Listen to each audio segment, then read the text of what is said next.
Visit Lavazzi and book1.co.uk present the 20 Megabyte Doctor Who podcast.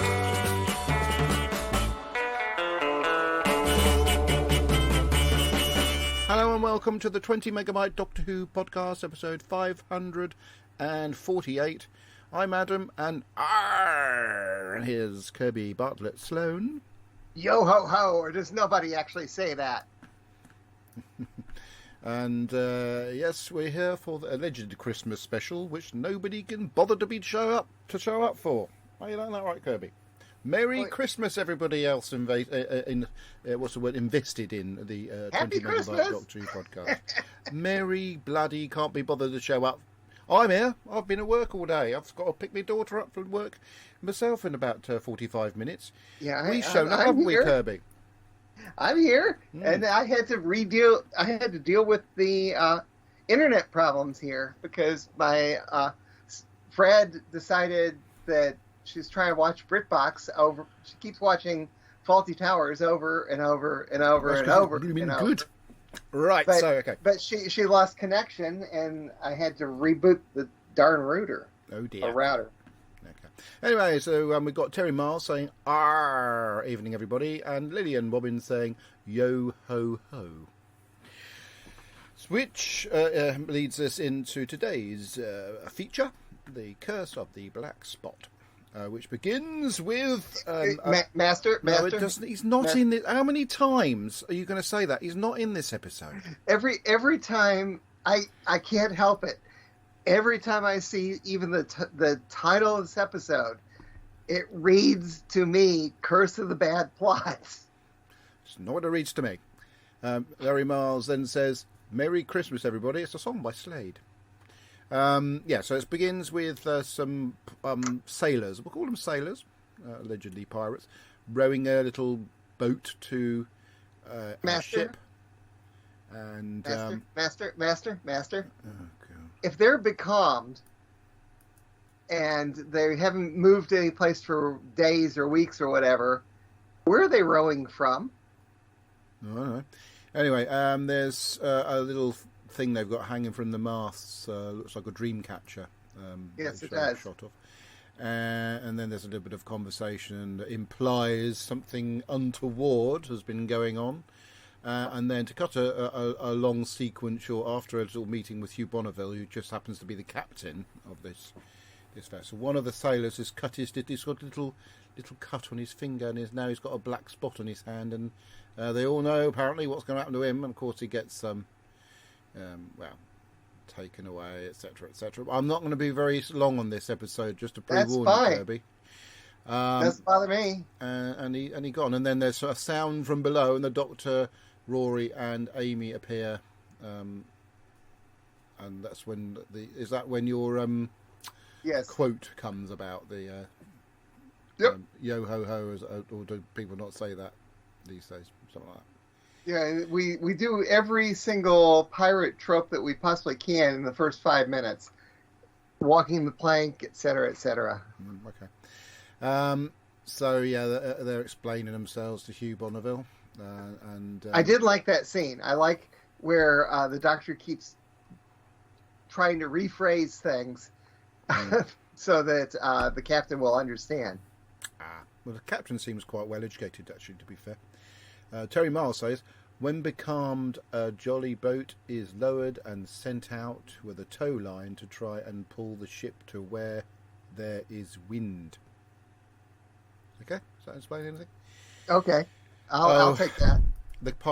Hugh points a musket at the Doctor, and then he's made to sort of walk the plank, and Roy sort of held back, and there's and more guns pointed, and Amy takes it upon herself. And then my favorite part of the episode, Amy is a pirate. Yeah, Amy grabs some knives and goes all swashbuckly. When I was living in Tennessee, around the time that this came out, I had a poster of Amy like that on my wall. I don't know what happened to that poster.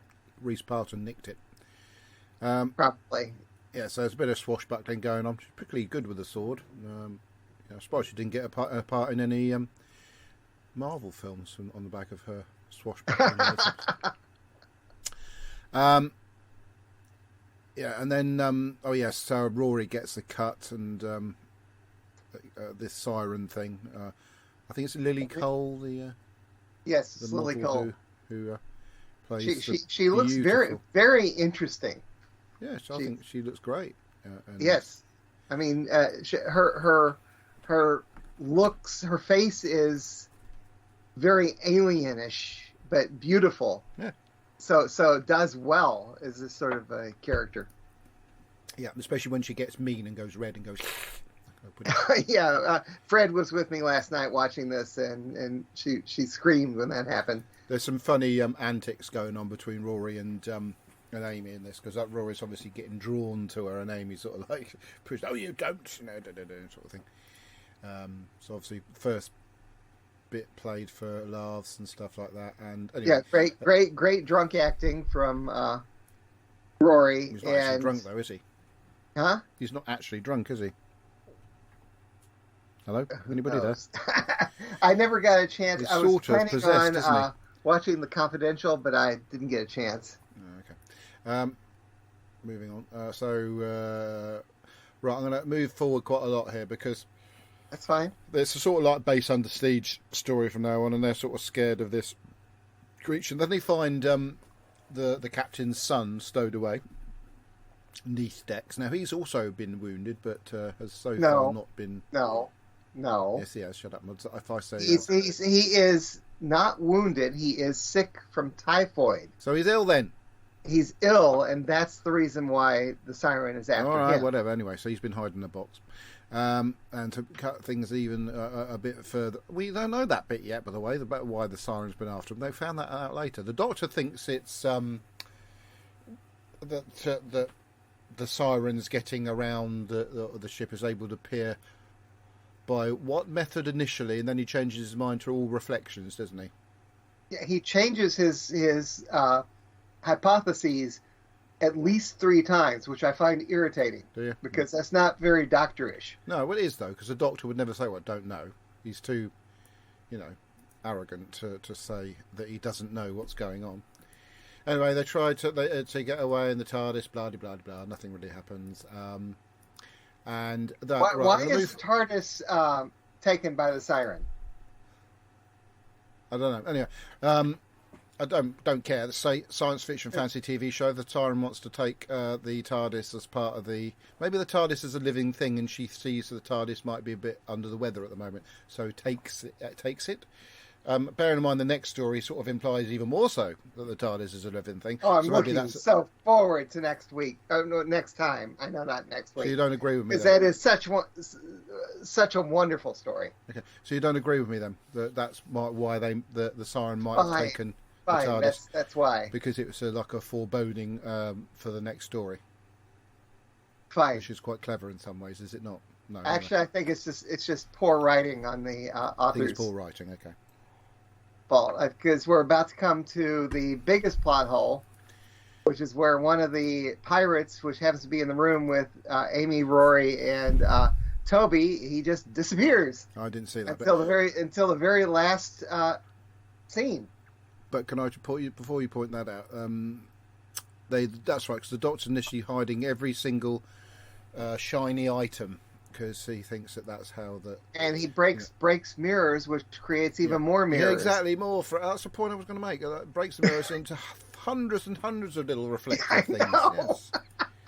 And, of course, there's a point in which he breathes on something that was shiny. It's not going to stop it from being shiny or reflective, is it? It's just underneath a coat of breath. But there you go. Long enough for it to be hidden, which was... I got the idea there. And but then he realises the water's quite shiny anyway, and also everybody's sweating. They're all shiny because they've got sort of salty water on them. There's things shining everywhere. There's a reflection in people's eyes that you can see quite clearly. Wouldn't that be interesting to have the siren's arm come out of someone's eye? Yes, but that's what I'm saying. The in every reflection thingy that's the thing for me that really doesn't work. I don't mind the story and the romance of the piratey thing and bringing an alien hospital into the scenario, but come on, just think it through a little bit more. Yeah, there's reflections everywhere, isn't there? So that's not the best use of. All they had to say was that she has an ability to transpose herself through little gaps in the vortices or whatever, but say in every reflection, that's the bit. Everything else fine, it's just that bit that sort of really didn't work for me, because the rest of it was science fiction fancy TV show. That bit was just silly. It was raining, it's wet, there's reflections on the raindrops, you know what I mean? The sea is reflective, Yes. Anyway, it's a big storm brews up, and the siren comes up and takes a few people, including Rory, and it culminates in the Doctor stabbing himself and Amy, and that because he's guessed that they're being transported somewhere, or at least he hoped, but he's fairly sure they are, and they're in a little hospital. And Rory, whoa! Not just a hospital, but they're in a ship which is occupying the same space, exactly like Stones of Blood. Okay, is that bad? No, okay. I think that's cool that he's quoting the Stones of Blood. Okay. Anyway, so they're all in. It's one of my favorite stories. They're all in this ship, and they find obviously Rory, who's attached to a machine, and the very cool, slightly annoyed Siren's going around carrying these sparkly things she's trying to protect her patients. Basically, she's a nurse. Master, it didn't make sense. Why, if they unplug Rory, does he suddenly start drowning? I don't know. That's just so they could have Rory's. They killed Rory again scenario, and also so as they can Amy can save him, and they can fall even more in love. And of course, if he's got all that water in his lungs, how is he able to talk before they disconnect him? I don't entirely get why the siren's sort of threatening the Doctor, and then the Doctor sneezes into a tissue and throws it on the floor, and that attracts the siren to the germs on the tissue. It's still going to be in his nose, isn't it? Eh? Now, he had touched some bacteria from the aliens who had been on the ship that were already dead, and they're on his little tissue. Okay. I mean, it doesn't exactly make sense, but it's okay. That's fine. It makes as much sense as the rest of the story. So like we say, sorry. Have you ever seen the movie Coma? No. Yeah, I've seen Cocoon. They stole those beds basically from the idea of that too. Okay. Anyway, so to cut a short story long, basically the only way that there's two choices: one, leave Rory permanently attached to the machine, or for some reason, if he's disconnected from it and gets resuscitated, he's fine. I don't get that bit because, Anyway, so that's what happens. They keep Toby connected to the thing. Yeah. Apparently forever, where this pirate spaceship goes off, and what are they going to do? I mean, potential spin-off, which never happened. So that's what happens. They take the dead Rory into the TARDIS, and Amy. He's getting better. Amy just about brings him back to life. By the way, they couldn't use green. They normally use green screen. But they couldn't use green screen because of the siren, so they used a blue screen. Thank you for that. So Captain Bonneville becomes the captain of this spaceship and starts flying it around space. Actually, it's Captain Avery, and he's based on a real pirate. I know, but I want to call him Captain Bonneville. Is that all right? By the way, did you check to see if Ben was going to join us? He said he might do, but he had been watching the football. He said he might be able to drop in later. Oh, okay. Yeah, we may be done in 10 minutes. Hopefully, you never know. So the curse of the black spot. Yes, there were some gaping annoyances, but I've been more annoyed by other Doctor Who gaping annoyances than I was with this one. This is just a little sort of little romp to bridge the gap between a fab story and another fab story, and yes, there's some things that don't make sense in it in regards to the reflections, but it was just a bit of a romantic sort of children's story in some way. I haven't got a problem with children's stories in Doctor Who, so I think it's okay. I don't think it's disastrous. I just think they've made a few mistakes with some of the things, because they didn't take into consideration that some people watch the show have got a little bit of intelligence, but there are also some people watch it that haven't got any, and just sit down and enjoy the story for what it was. And it was just a little romp, wasn't it, really? Some funny bits in it, some fun in it. They generated the sort of atmosphere of being on a sort of stormy ship very, really well. Lily Cole looked great, and there's some things to be pleased with in the story.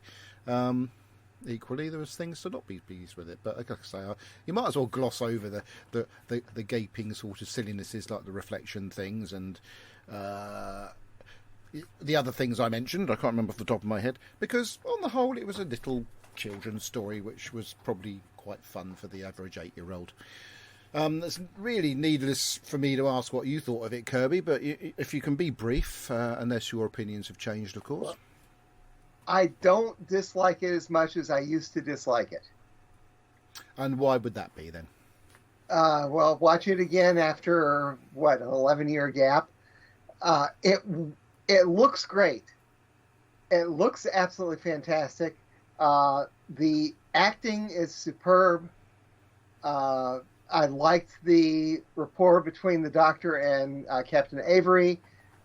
They made a good double act. Mm-hmm.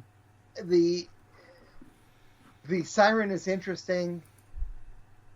My biggest problem is they just didn't think things through. And looking over what's coming up, I think that I'm going to dislike Night Terrors more than this one. Right. Night Terrors is coming up, and it's pathetic. Again, I don't remember being particularly upset by it. There's another story you've just reminded me of. I think it might be a Capaldi story, is it, where they're stuck in a hotel? No, that's coming up, and what and there's another one with David Walliams in it and stuff like that. These stories, I really feel like I've only watched them once, even though I've watched them once for enjoyment and once to sort of recap for the show. Yeah, so this is the one I was really concerned about, Kirby. After you panned it so badly and sort of tainted my mind about it, it is not great, but it's nowhere near as bad as you sort of made it sound. I've also been just making a joke out of that name. Yeah. Well, I don't think it deserves to be called. Honestly, I don't think it deserves to be called Curse of the Bad Plot. It's Curse of the Bad Disappearing, character. But you can't really blame the writer for that, can you? I think it's down to bad editing, or maybe was there a reason behind that? Was the actor ill or something? Why did he disappear? Stuff. There's a whole lot of things other than the pirate disappearing. I didn't notice the pirate disappear the first couple of times I saw it. I had to point that out. Also, I didn't come up with the name Curse of the Bad Plot. Who came up with that name then? That was all over the internet when this came out. Okay. Well, okay, I suppose we have to accept it. But I don't think it's okay. I'm sorry, it's okay. Yes, okay. That's a good word. It's what Ben would call crap. But it was okay. I mean, it's. I'll watch it again. You would watch it again, would you? Yes. Yeah, I don't think it was worth saying. We can pick holes in every single Doctor. Yeah, I've got problems with most of the episodes this series. Yeah. I mean, most grief. We got the Rebel Flesh and the Almost People coming up, and again looks great. Doesn't have as many plot holes, but I just don't like the flesh creatures at all. Okay. Well, we'll find out. We'll get to that one soon. But this particular story, this particular story is better than the average Chibnall story. So I mean, it's true. I think it's just somebody cocked up somewhere along the line in like missing, characters, and and smashing mirrors but I think all they're trying to do is the Doctor tries to look big and tries to look arrogant, like he knows it all. I don't know, to install confidence in people, and it sometimes gets it wrong. And quite a lot gets it Yes. wrong at most. Otherwise, sometimes we wouldn't have a story if the doctor got it right straight away and stuff like that. So I thought it was okay. It's not too bad. It is okay, and it's not nearly as bad as Orphan 55. Again, we'll come to that again. I didn't find Orphan 55 terrible. I mean, it wasn't great, but again, it's it's, worst story ever. You said this was the worst story ever. No, that was before I saw Orphan 55. Okay, well, we'll come to that. It's going to be a while before we come to that one. Go back and listen to Who are where I was on Earth Station Who a couple of days after Orphan 55 came out, and we all were just tearing it apart. Do I have to? Yeah. No. Don't you listen to them? Do you think I've got time? Huh? Do you think I've got time to do that? Do I have time for anything? No. The only podcasts I listen to at the moment are a TalkSport podcast, a Hawksby and Jacobs podcast, and occasionally the BBC 5 or 606 podcast about the football and stuff. So I don't really listen to any other. Yeah, I don't listen to a lot of podcasts nowadays either. Right. So have you finished your Yes, views it's not as bad as I've been making it out to be. I was basically joking for the last 11 years. I saw Debbie in the week, and we were under the opinion that was likely to be the case.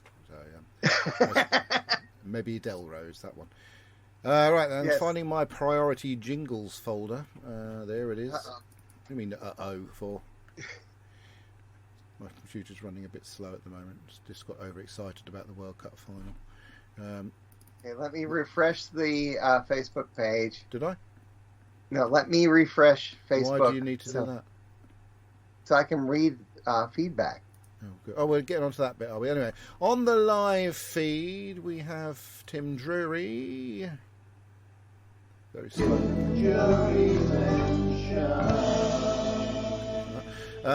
Who says, will be interesting to hear this review as some people claim a minor character vanished in this one.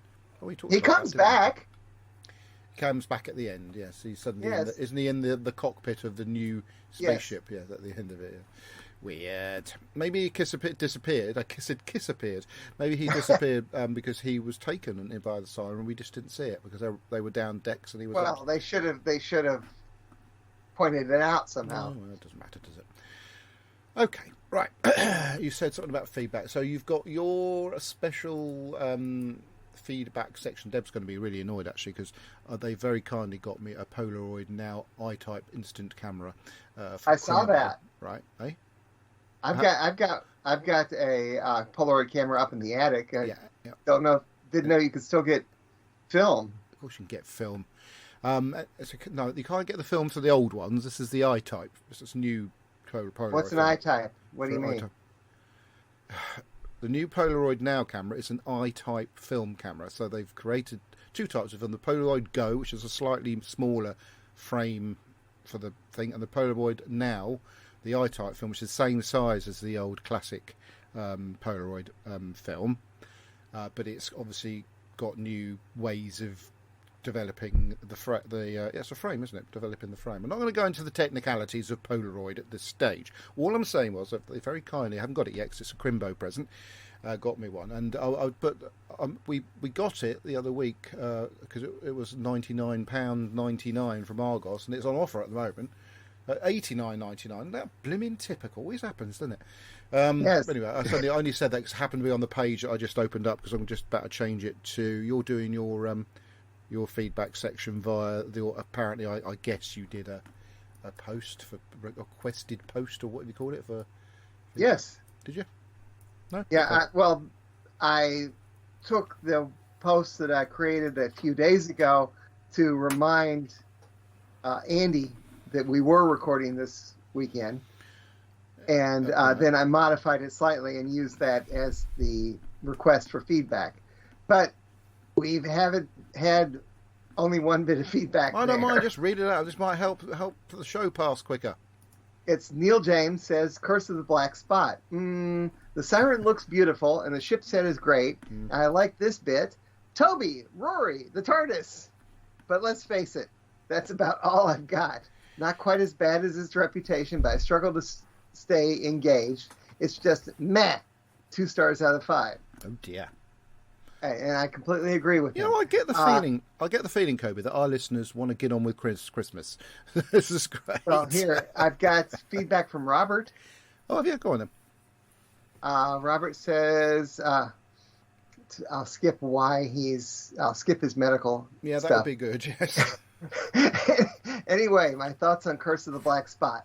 I don't think it's as bad as Kirby keeps saying. Thankfully, it's not his worst story now. Thank you, Orphan55. I'd forgotten some things, but once I saw the Black Spot, it all came flooding back.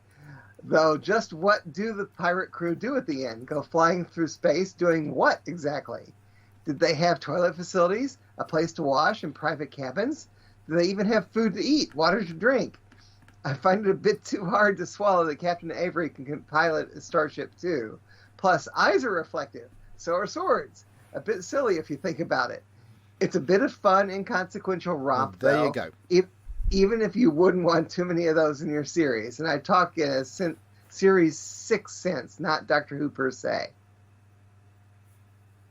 Is that it? That's it.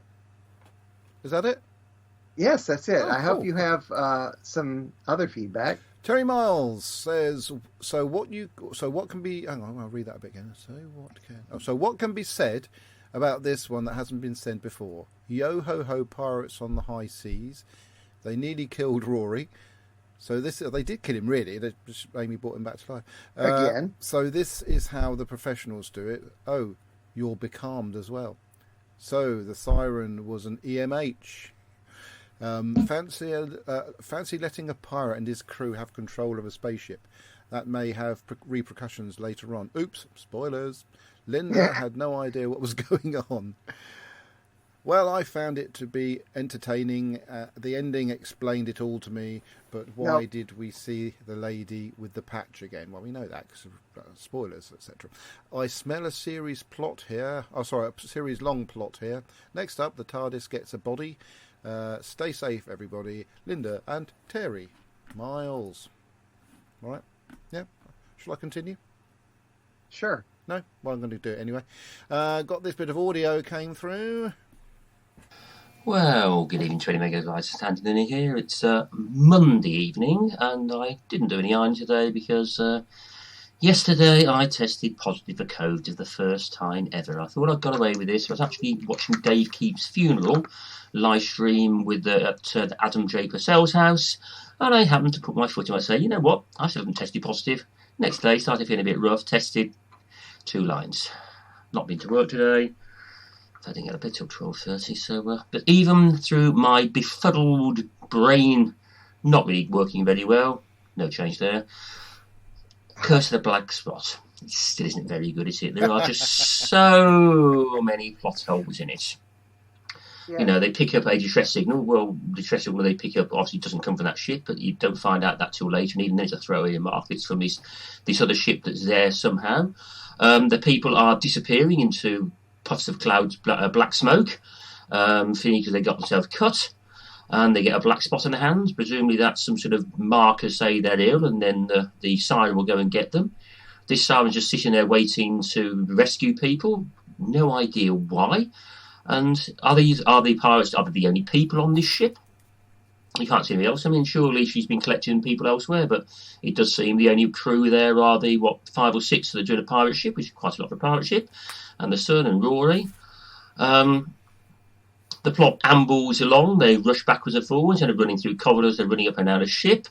Apparently, Rory and Amy know how to do the rigging on a ship because they get told to do so. Then they just get the ridiculous thing about still water, and then they get water. It's not water, no, it's a reflection. So they smash the mirrors. I mean, there's going to be reflections everywhere.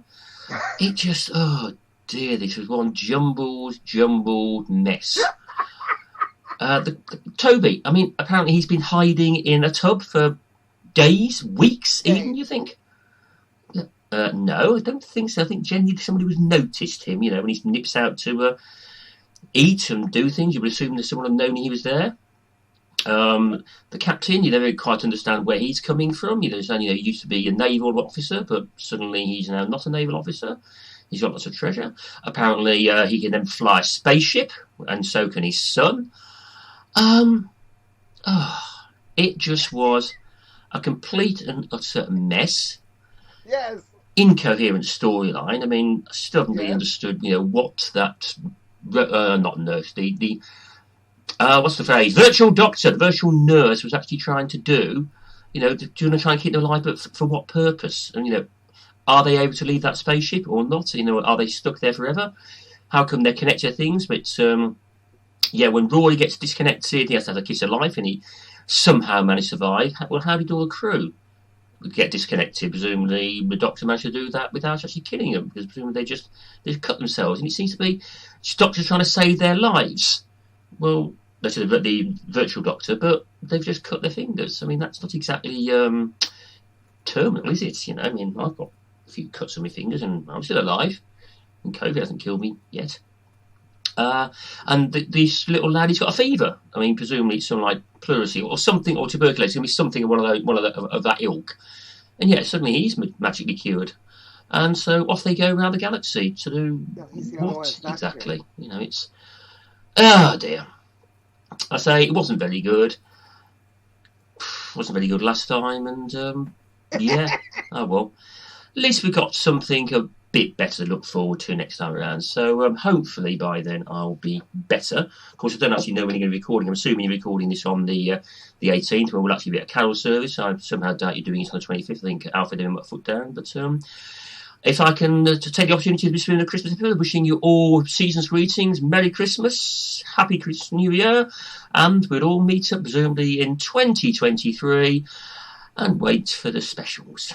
Until then, be seeing you. Yes, thank you, Andy. What specials? Oh, you mean the 14th Doctor specials? They're a long way off. But there you go. I'm guessing you saw the new costume. Oh, do you have to? Well, could we not have waited until the news section? Which just happens to be now. Right then, so... Wait, don't we have... don't I get to read something from a counselor? Nope, nothing has come through from, as you call him, a counsellor at all. So anyway, okay, Doctor Who. How's he going to finish his book? Hang on. What I forgot to mention, sorry, because Andy said Dave Keep's funeral. I didn't even know he passed away. Is that what he said? Dave Keep's funeral. Oh wow, that's quite a bit of a shocker, really. He's one of my podcasting icons. I thought you knew about that. I didn't. R.I.P. Dave. It's one of the people that got me into podcasting. Anyway, right. So we've done where are we? Oh yes, we had the Guinness Book of Records last year. We had the 2023 yearbook I mentioned last time. Hootopia was also mentioned. Liberation of the Daleks, which features an interview with Millie Gibson. We've got Shirley Coward, who's passed away. So Coward, you must be on Doctor Who News. You didn't mention that. What's that? That's where you're getting this stuff? Yes, DoctorWhoNews.net. I did mention this. Well, you hadn't mentioned that, so I didn't have it up. I'm mentioning it now. Right. Shirley Coward, the woman responsible for creating the first regeneration effect at Doctor Who, has died at the age of 88. She was a vision mixer for the BBC for over 30 years. That's the way the BBC say years.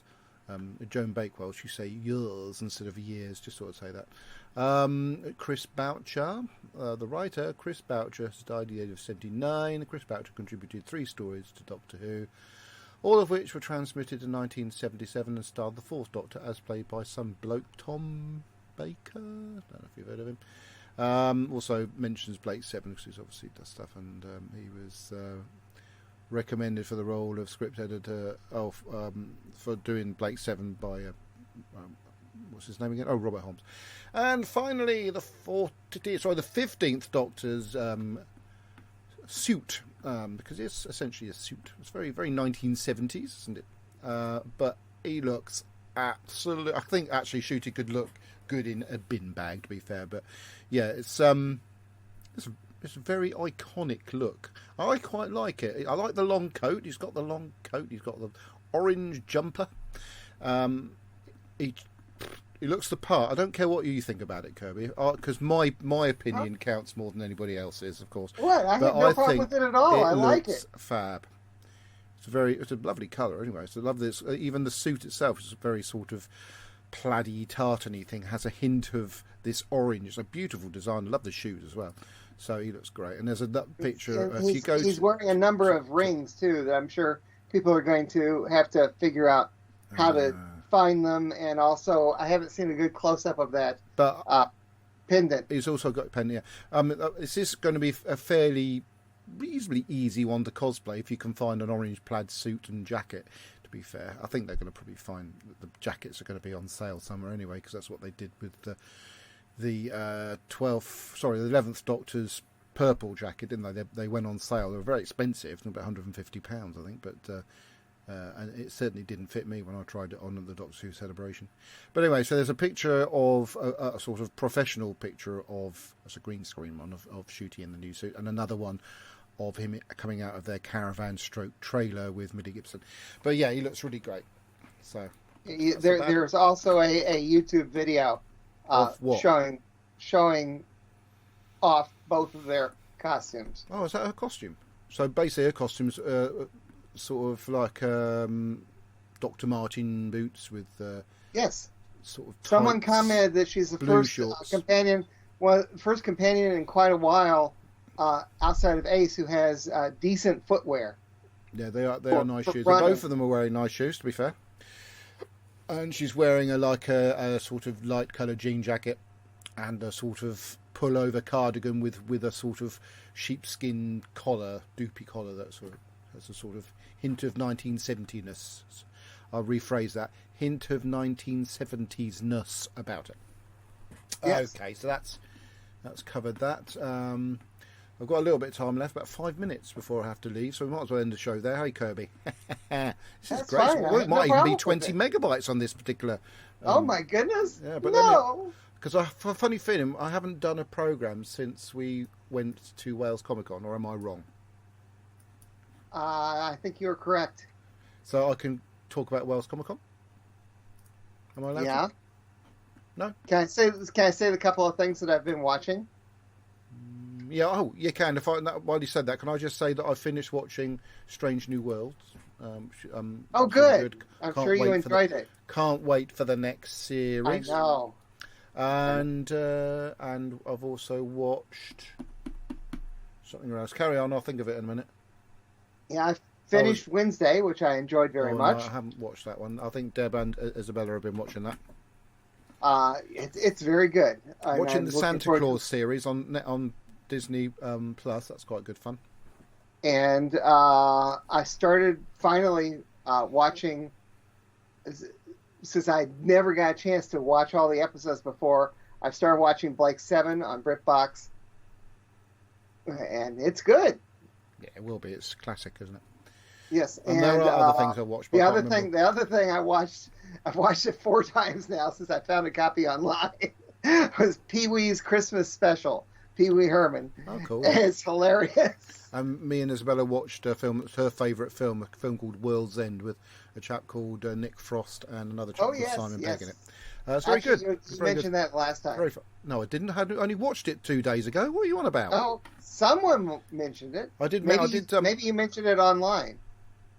No, I don't think I did. I know, obviously, it gave me the opportunity to tell Isabella about when I went to see Monty Python, and every night at Monty Python's show, they lifted a paper bag off the head of a different celebrity. On the one you watch on Netflix, it's Michael Myers. Mike Myers, is it, the actor? The one I went to was Simon Pegg, and she was quite impressed by that. Anyway, cool. And of course I got to see in the flesh, very distant, Stephen Hawking. Right, so Wales Comic Con. So we went up to Telford.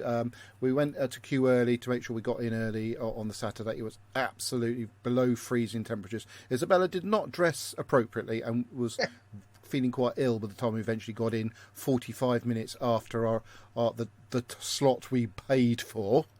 Of course, we were grumbling a bit. But once we were in, we warmed up. Is this that where she was being harassed by the Jawas? She was free. She was she was on the way to freezing to death during that particular thing. But she basically could hardly walk because her limbs had were so cold. It took a while for her to warm up. She was fine. Well, we got 5 minutes.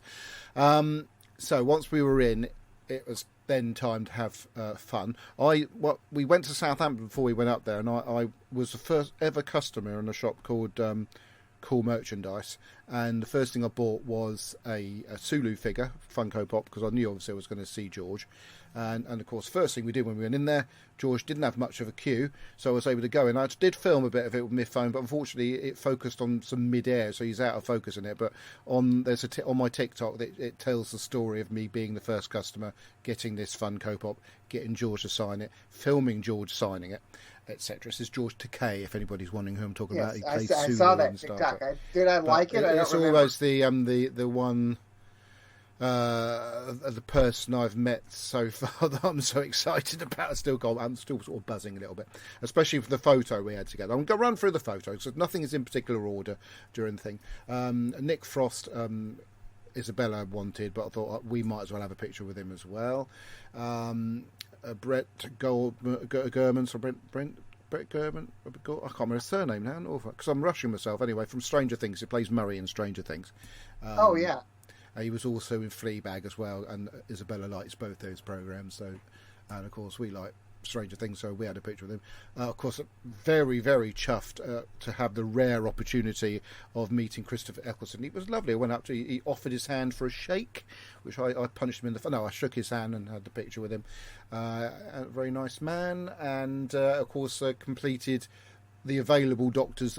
Because I'm not like to meet Tom Baker, and I'm not likely to meet at the moment the disputed Joe Martin doctor, but I would like to add them to the list because some people were disputing that David Bradley was one, because of course David was there as well. They're both doctors. They are to me too. Of course, also to meet the cast of Star Trek Strange New Worlds and have a picture with them. The picture, if you look at the picture, basically I go in, I'm holding my phaser, which I love. Where's my phaser gone? Here's my phaser over here. I've turned it off actually. I can switch it back on again. It's really quite good. You've got settings for. That's it. I've set it to this particular setting at the moment because it's got other sound effects. You flick the knob around, it does. That's the overload, and that one as well. But I keep it on this one. Oh no, not that one. Oh God, what's going on? Oh, that's it, that one. But yeah. So anyway, my phaser. So I go in, I sit down, and Jess, what's her name? Bush. Yeah, she puts her arm around me, and I've got it sort of slightly off to the side. She said, "Oh, don't you point that phaser at me?" So I jerked it slightly away, and they all laughed, and that's when the picture was taken. So okay, that's a great picture. Yeah, it is. I'm very chuffed with it. Of course, Anson was there. I'd already booked his one, and I've got Deb in, who doesn't know who he is still, even though he was in other things.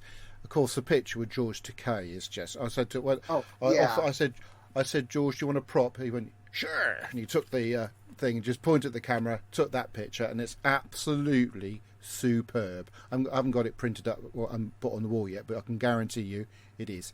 I've got a minute left. You don't quite have your live long and prosper hand in the right position. Well, that's not a live long and prosper. It's a being ready for danger pose, Kirby. Get your facts right. Janet Fielding. There's a great TikTok I shot of Janet Fielding taking the mickey out of Peter Davison's timekeeping on my TikTok page. But yeah, she was lovely, and she was wearing her coat from the show. Eve Miles, again, she was lovely, very charming. I said to her when I went to meet Eve, I said, "Hi Eve, I'm Adam," and she thought that was really funny, and I wasn't taking it. Of course, I love the pose that Gemma Redgrave did, sort of looking like a Bond girl as she was hanging onto my arm.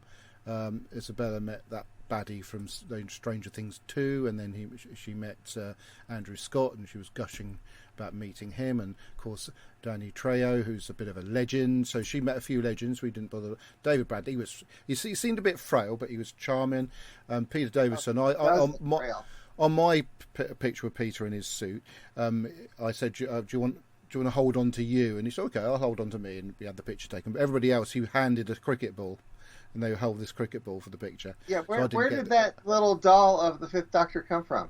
from Doctor Who Dimensions convention in Newcastle in 2016. I've had that. Okay. It's been in lots of pictures we've done. I haven't seen it before. Sorry. Oh, come on, I've shown it off on the programme on the live feed. Fine. God's sake, man. And of course, little Vivian Lyra Blair, who played Princess Leia Organa in Obi-Wan Kenobi. She was such a lovely little girl. She really was so sweet, and playing on her sort of little games and trying to look interested in the whole thing and just doing her job. She was lovely. She had a bit of a sniffle though, so. Anyway. Okay, this is where I saw you referencing World's End.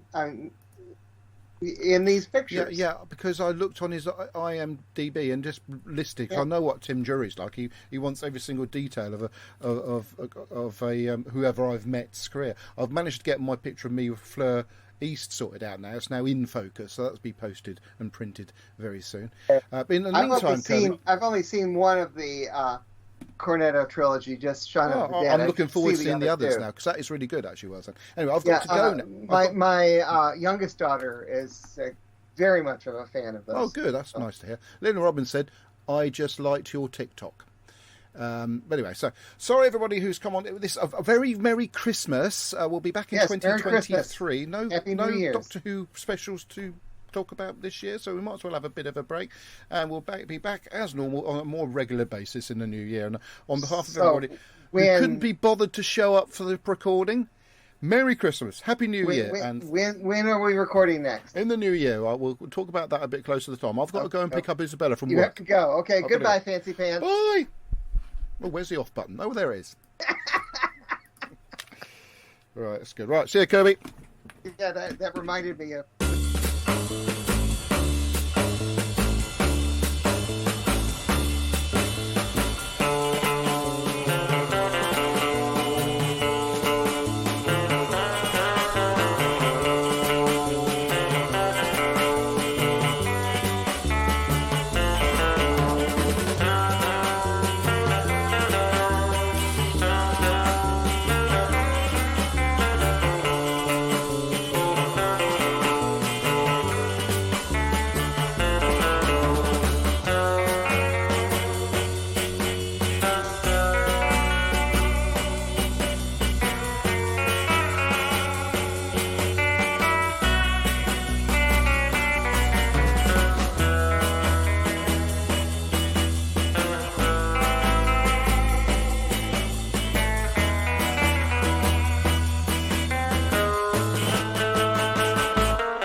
The 20 Megabyte Doctor Who podcast is an APV Services production sponsored by whowon.co.uk, lavazi.co.uk.